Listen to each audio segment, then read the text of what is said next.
హరి ఓం. ప్రియపుత్రి పుత్రులారా, అనుభూతించడం నేర్పేదే అసలైన విద్య అండి. అందుకనే ఒకప్పుడు గురుకులాల్లో తల్లిదండ్రుల నీడ, గారాబము, భరోసా పిల్లల మీద పడకుండా పూర్తిగా గురువే తమకి అన్ని కోణాల్లోనూ సంరక్షకుడైన, రక్షించేవాడైనా శిక్షించేవాడైనా గురువే అన్న స్పృహతో పిల్లలు విద్య నేర్చుకునేవాళ్ళు. అది ప్రధానంగా అనుభూతించడం నేర్పే విద్య. న్యూటన్స్ లాస్నో, కెప్లర్స్ లాస్నో కంఠోపాఠం చేయడం కాదు.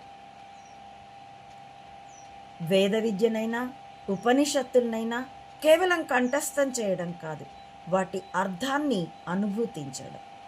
ఒకప్పుడు ఇది తల్లిదండ్రులతో మొదలయ్యి తాత నాయనమ్మలతో కొనసాగుతూ చివరికి గురువు దగ్గరికి వెళ్ళి పరిపుష్టిని పొందేది.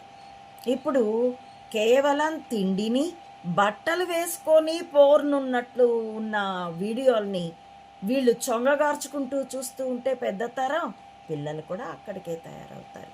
అనుభూతించడం ప్రకృతిని.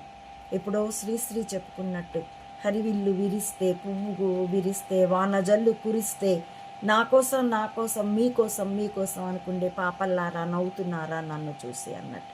అలా ప్రకృతిని పరిశీలించడము, దాన్ని ఆనందించడము, ఇవన్నీ మర్చిపోతున్నాం. అనుభూతించాలి. ఆ అనుభవాన్ని చిన్నప్పటి నుండి పసిబిడ్డకి నేర్పాలి. కేవలం జిహ్వను ఆనందించడం మాత్రమే కాదు, స్పర్శను ఆనందించడం మాత్రమే కాదు, ప్రతి దాన్ని భావంతో అనుభూతించాలి. ఎందుకంటే మనం తిన్నవైనా చివరికి కంఠోపాఠం చేసిన జ్ఞాపక శక్తి అయినా ఈ మెదడులో ఉంటుంది. ఈ మెదడు స్థూల శరీరానికి సంబంధించింది, ఇక్కడే మట్టిలో కలిసిపోతుంది. కాబట్టి జ్ఞాపక శక్తి మరు జన్మలకేమీ రాదు. ఈ జన్మలో నక్కకి, కుక్కకి చాలా జ్ఞాపకం ఉన్న మరు జన్మ మానవుడిగా వచ్చినప్పుడు తను నక్క జన్మలో ఏం చేస్తుందో, లేదా ఇప్పుడు మానవుడిగా పుట్టినవాడు మరు జన్మలో కుక్కో నక్కో అయితే మనిషిగా ఏం చేశాడు, మనకి మన పూర్వజన్మ జ్ఞాపకాలు ఉన్నాయా? ఎక్కడ పుట్టామో ఏవో ఫేమ్ అవడానికి వేసే వేషాలు, మీడియా చేసే ప్రమోషన్లు కాదు, మనకి గుర్తున్నాయా?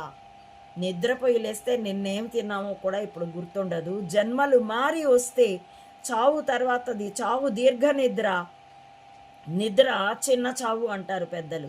అలాంటి చోట జన్మల పరంపర తర్వాత ముందుదేం గుర్తుంటుంది? కాబట్టి జ్ఞాపక శక్తి వెంట రాదు.